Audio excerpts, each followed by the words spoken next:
IPMNation.com. Okay, everyone. So we have joining us via phone a gentleman who's he's been on the live show before here in studio, but obviously he's very busy because the primary is approaching quickly. Mr. Terence O'Rourke, candidate for CD1 here in New Hampshire. He joins us via phone. How are you, sir? Good. How you doing? Very well, very well. Thank you for taking time to join us today. I know things are getting really busy for you, and you're a busy guy. And you got in addition to the campaign, of course, you have your day job and whatnot. You should probably just for people who aren't familiar with you and maybe didn't hear your previous appearance on the show, why don't you go ahead and give us your background and so forth. You're obviously you have a military background, which I want to kind of touch on in a moment too, because there was some recent controversy in the campaign. But go ahead, sir. Tell us about yourself, please. Yeah, so I'm currently the city attorney for Rochester, and prior to that, I had spent most of my legal career as a prosecutor. I was a assistant county attorney both in Rockham and Carroll County, and I was also an assistant United States attorney. And before that, as you sort of touched on, I was in the United States Army. I was an officer in the field artillery. I was stationed at Fort Bragg in North Carolina. I was in an airborne unit, and I spent a year in Iraq as an operations advisor to an Iraqi infantry battalion, and so that's sort of working backwards who I am and what I've been doing. Yes. Now we should talk about, I guess it's kind of the elephant in the room, but your one of your opponents, Maura Sullivan, she had some campaign literature and so forth out there talking about being what was the phrase that she used? Did she refer to herself as a combat veteran? Well, it's more than that. She says she fought in combat.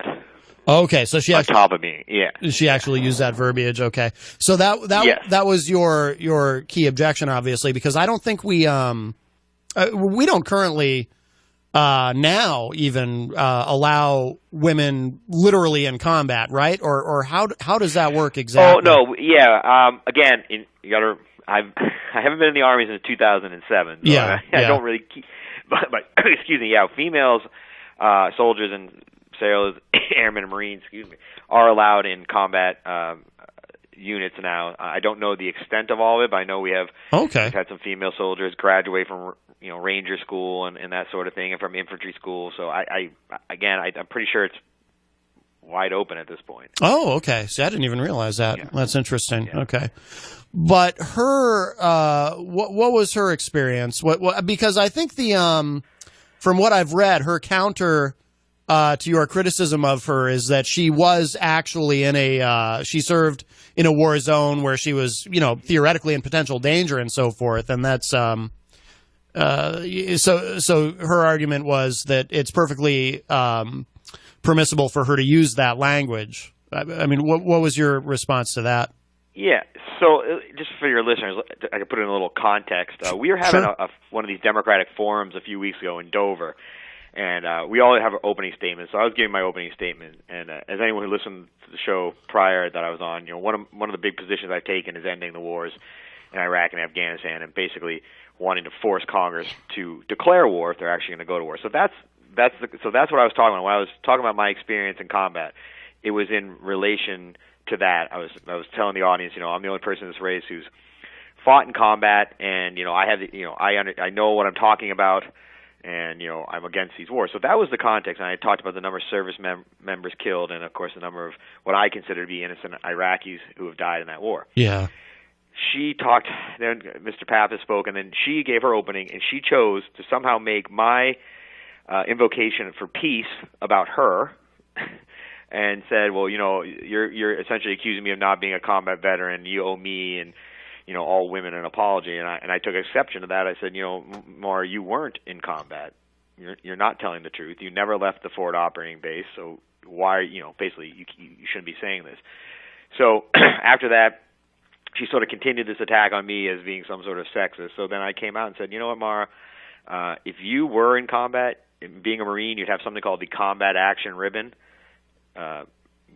Produce it. If you have it, produce it, because I have a combat action badge. Okay.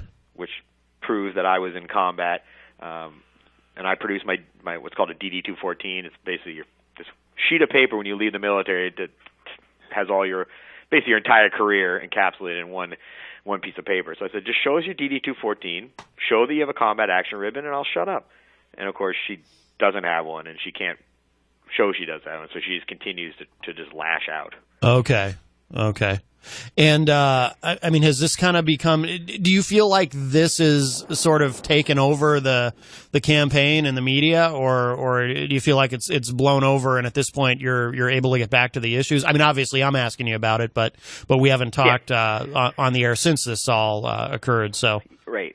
Well, I think it's important that the voters know this. I mean, obviously, this is a person who's recently moved to our state, and the only reason she moved here was to run for this congressional seat. She's never lived here before, has no connections here, has no family here, Interesting. Never has had a job here in New Hampshire. So to me, it's all part of this sort of issue of her having some real integrity issues and not being honest about who she is and what she's doing here. And, she wants people to have this idea of her, this, sort of perception. But if you peel any layer back, you don't have to peel the onion back too far to find out that there's no there, and this is just, to me, another example of her trying to sort of co-opt, the idea people have of combat veterans and put it on herself when it's just flat out not true. Okay.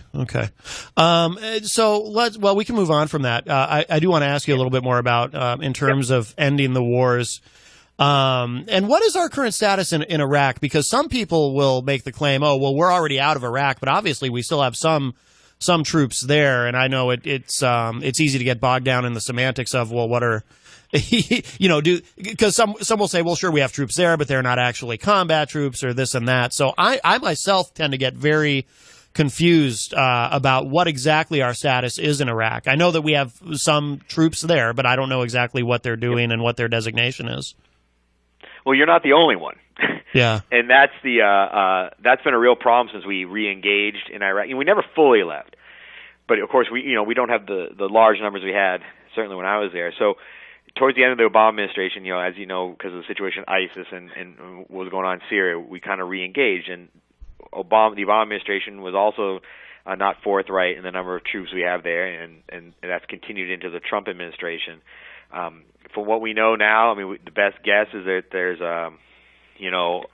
somewhere around 10,000 American troops in Iraq. Wow. The idea is that they're sort of advising, again, as I was doing, 11 years ago, supposedly advising the Iraqi army in their, battle against ISIS, which of course led our soldiers, not just soldiers, but our service members into Syria. And again, it seems like it's mission creep, that they continue, more and more people are heading over there, and more and more nebulous mission, because you see reports that ISIS has been largely driven out of Iraq. So it does again beg the question, why are we still there, and right, and how many times can you train these people, right? They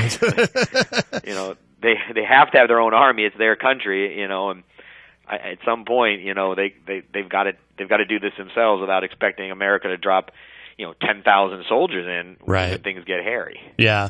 It's interesting, too, because you mentioned, we call them advisors. And if I remember my history correctly, I think that was how we in Vietnam, when we were escalating in Vietnam, that was the term they used. Well, we're not sending, initially, we're not sending troops. We're sending, quote unquote, advisors.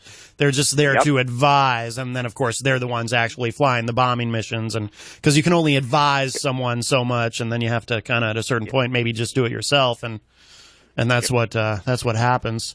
And that's honestly what we were doing when I got there in 2006. We were told that this is the year the Iraqis step forward and we step back. And I remember saying to an officer next to me, I was like, "Isn't this Vietnamization?"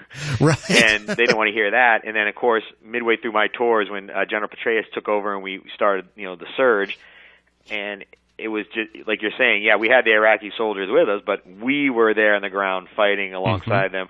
We were the ones who had, were calling in, fire support. We were the one, bringing tanks and all this. So it was the Americans doing the fighting, and we had our Iraqi troops just kind of along for the ride in a lot of ways. Right.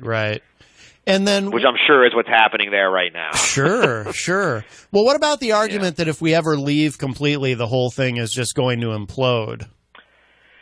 Well, if people know the history of Iraq, it's essentially a country that was made up by the British Empire to begin with, and they don't see themselves. And that was another thing you talked about. I think Orwell would enjoy this. We were always told, call it the Iraq Army, not the Iraqi Army, because Iraqi implies like some sort of ethnicity. Because they never saw themselves as Iraqi. They saw themselves as Kurds or a member of a particular tribe. Or I'm a Sunni, I'm a Shia. I'm from this area, I'm from that area. Their last names would still say where they're from. Sure. So it's very regional and very parochial in a way, and so it isn't a real country in any sense where you think, France is where French people are, and Britain or England's where English people are. They don't. This idea of being Iraqi was imposed upon them. So if that country splits into three countries, a Kurdistan to the north, in the middle would be where the Sunnis are, the so-called Sunni triangle, and then of course the south would be a majority Shia. That's probably the way it should be. Okay. So I don't think that would be some great tragedy if Iraq became three separate countries. Sure. Now, what about Afghanistan? Because it's interesting how with that we don't really hear about it much in the media anymore. It's kind of I don't know if it's correct to say it's America's forgotten war in a sense, but it obviously we continue to have a large presence there, but I think people just literally forget. Like I have conversations with people and Afghanistan comes up and it's like, oh yeah, we're still there. Exactly. No, you're right. And, Afghanistan at the beginning was certainly less controversial than Iraq. I think people understood at the beginning of Afghanistan that, Al-Qaeda had planned and sort of the brain power in terms of execution of September 11th happened in Afghanistan. So there's an idea, we got to go to Afghanistan and root out Al-Qaeda, and of course the idea that the Taliban was, supporting them, so they had to go too. Well, now you're right. It's 17 years. This fall will be 17 years we've been there. Al-Qaeda does not operate out of Afghanistan in the sense they did before. I mean, we're at the point where we're negotiating with the Taliban. So the idea that the Taliban had to go, that's gone out the window. So then, again, it begs the question, why are we in Afghanistan? Right. I don't think anybody can answer that question. And another worry you have to have in terms of the actual nation of Afghanistan is we're changing the ecosystem there. We've been there an entire generation, 17 years, and there's large swaths of their economy that sort of rely on us, the universal us, because obviously NATO is there as well, being there. So if we don't get out now, not only will we have no idea ever to get out, we're changing their country, this culture in their country in a fundamental way that they may never be able to sort of regain any identity of their own. Mm-hmm. I feel like there's a psychological component that happens where Americans are, when you start talking about ending wars and getting out of places, that there's a part of something psychologically that happens in the macro where Americans feel like, oh, that's surrender. We can't leave because that's surrender. People will make the argument, well, we shouldn't be there. Oh, but we can't leave either because they feel like that's giving in somehow. And I feel like that's unfortunate because I feel like that's that's how those who profit from war keep us in these situations to begin with.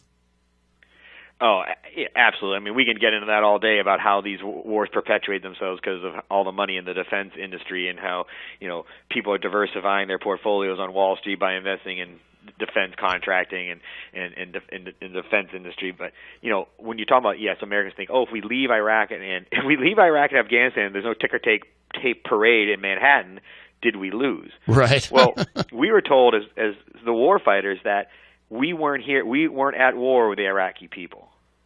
That initially, obviously, there was some we're going to remove Saddam Hussein. That happened, right? He's gone. And the Baathists were removed, and that we were there to help the Iraqi people. Right. And we were told we are not at war with Iraq. We are not at war with Iraqis. We are here to help foster a burgeoning democracy in the Middle East and to protect that nascent democracy from the insurgents or the terrorists, the quote bad guys who, I couldn't tell you on a given day who they were, but we just knew they were there, that we were going to protect. So I get what you're saying, and I can understand the psychology of it. But I think if people understand that in both Iraq and Afghanistan, the soldiers themselves, we're being told and it's being beat over our head that you are not at war with these people. You're not at war with the Afghanis. You're not at war with the Iraqis. We're not here to defeat them. Right. We're here to help them. And so I mean, maybe the message is when you end that we've helped all we can, and good luck. Right, exactly. I like how you put that. We should mention some other key issues. Do you support Medicare for all, by the way, in terms of health care? I do, and I actually go a little probably beyond. So there's 11 of us running right now, and 8 of us are supporters of Medicare for all. I actually take a step further than the other folks, and I do believe Medicare for all is sort of the next step to getting us to universal health care coverage. But what I would like to ultimately see in America is a national health system like they have in Canada, like they have in Britain. Mm-hmm. And I've been talking a lot about Italy's national health system. So as we know, Italy had an election a few months ago. They haven't been able to form a government. There's nothing new in Italy. This is not a stable democracy. It's no one's idea of a stable democracy. Right. It's no one's idea of a well-run government or a well-run country. And they have a myriad of problems, particularly economic, where you have the strength in the north and essentially a welfare state in the south. Yet they are somehow able to provide universal health to their citizens, spending less than 9% of their GDP. They have the number 2 ranked health system in the world, and their average life expectancy is 84 years. In America, we spend 18% of our GDP on health care. It's the 37th ranked system in the world, and the average life expectancy is 78 years. So the difference between the two systems, just on those stark numbers alone, is 6 years of your life. We could spend less money, and you can live longer, healthier lives. So to me, it just makes a ton of sense. Yeah, what's interesting is, and I, personally, I've been warming to the idea, and the Koch brothers actually had commissioned a study which said that, and I give them all the credit in the world for releasing the results of this publicly, even because, and you probably saw it. There was a study that concluded that Medicare for all would actually be cheaper. And I think more efficient and more effective than what we're doing now, and the Kochs let that study get out there into the information ecosystem. So I'm working. I'm warming to the idea myself. So yeah, when I first started hearing about this, I was in college, and when you're a kid. Your healthcare comes with your parents, so it doesn't really right. It doesn't really enter your consciousness. So we were talking about this in political science class, and I went to college at Marquette University in Milwaukee, so upper Midwest area, and so the auto industry is very big there, and that was in the mid to late '90s, where our auto industry was taking a beating compared to our European and Asian competitors, and that was a time where these are business people, and of course the labor side saying we need universal health care to be competitive, because Chrysler Mercedes and Nissan they don't have to pay the cost of their of health insurance for their employees, and they don't have the legacy cost for their retirees the way that GM and these other companies had. So they were saying to be competitive, we have to have universal health care in this country, and I think when you talk about sort of two sides of the issue, you want to do the left and right divide. To the folks on the right, to the extent that they're a pro-business party, this makes sense from a business point of view, not just on these big companies like our auto manufacturers. If you're starting a small company in New Hampshire and you hope to become a slightly bigger small company, at some point you're going to run into having to provide health insurance for your workers, and right. That may stop you from expanding. And if you have universal coverage as an employer, as sort of an innovator, you're not going to have to worry about that. Right. We have, I don't want to keep you too long, just a couple more things. I know that, and I was reading about this online, that you support a New Deal type program for infrastructure. And I can tell you too, I mean, just anybody can see it just driving around here in New Hampshire when you look at the condition of our roads and our bridges. And I'm sure that this is a problem nationally. Can you just tell us a little bit more about that? Because you, from what I saw online, you actually evoke the term New Deal New Deal type. So, yeah, go ahead and tell us a little bit about that, please. So right. So, as a city attorney here, my number one customer within the city is the Department of Public Works, because it involves all sorts of land use stuff, and most of the guys or the heads of the department down there are all engineers. So you talk to them a lot about roads and condition of roads and bridges and all stuff like that, and then you start looking at it, and these engineering groups put out grades. They grade like you would get a grade in school. In our infrastructure overall, it's basically an F. You have bridges at a D minus, roads at a D, airports at a terrible grade, seaports. So you start looking like, wow, this isn't good. This is really bad. This is an emergency. And then you realize that a lot of these roads and all this infrastructure was built during the New Deal, or then was built, in the 50s when Eisenhower was building the interstate system, and they've just been sitting there. Right. And we patched them here and there, right? We patched them here and there, but we haven't had an overall rehaul of the system. And actually, the feds have been dedicating less and less money to this, which means that more it falls on the state. And of course, in a state like New Hampshire, where there's really no broad-based source of taxation, that the fixing the roads and the infrastructure falls more on the local community, which means your property taxes are going to go way up in order to keep our roads and our bridges open. So, what I think when I talk about a New Deal program, I always think of like the Civilian Conservation Corps and the WPA, all those things. We're there now. We need an investment. We need literally a army of from engineers on down to the guys throwing patch into the holes to fix our infrastructure. And I think that this is a program that can have broad-based support across all the political spectrum, because every congressional district in this country has roads. Every congressional district has bridges. Most have airports. Many have seaports. So this is something that it's going to be.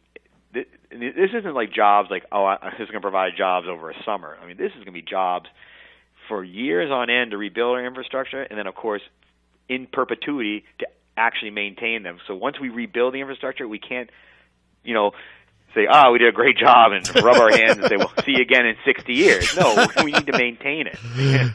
Right. Yeah. I mean, I've always said, I try to consider myself a fiscal conservative, but when it comes to infrastructure, you can't really, how do you argue against spending that money? It's absolutely essential.